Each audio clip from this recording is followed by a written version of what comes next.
Shopbird. This week's shots are brought to you by Merle Norman of Asheboro. Go to them for all your cosmetic needs.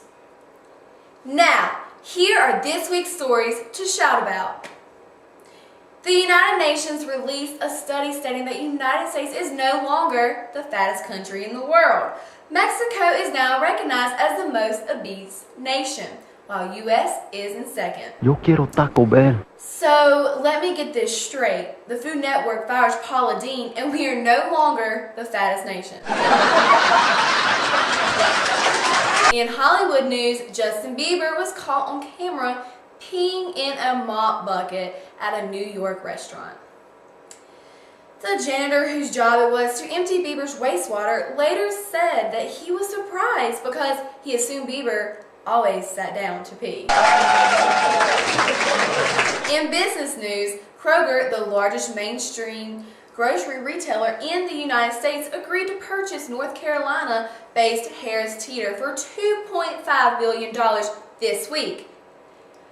The original price was $5 billion, but Kroger had a double coupon.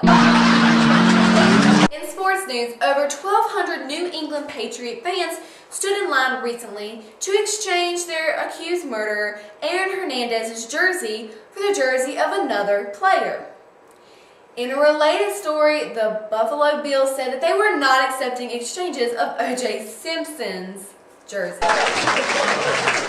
And finally, in political news, President Barack Obama signed an executive order this week that requires federal employees to spy on co-workers.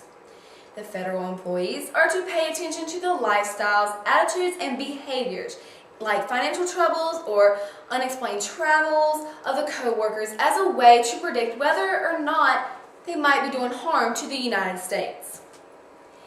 Republican Speaker John Boehner said, "Hey, I am really excited to hear that President is now asking us to start profiling."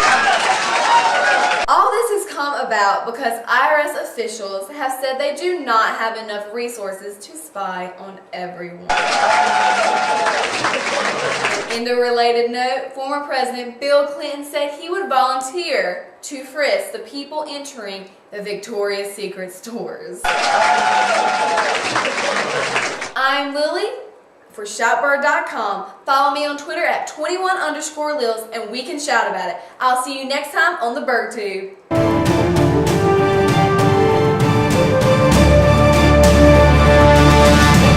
Like federal troubles or federal troubles, man. It is a real deal. Look it up. Latest story, the Buffalo Bills said that they were not accepting exchanges. Buffalo.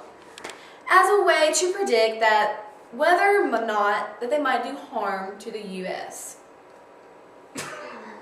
Well, they're not. I'm just talking. I don't know what I'm saying there.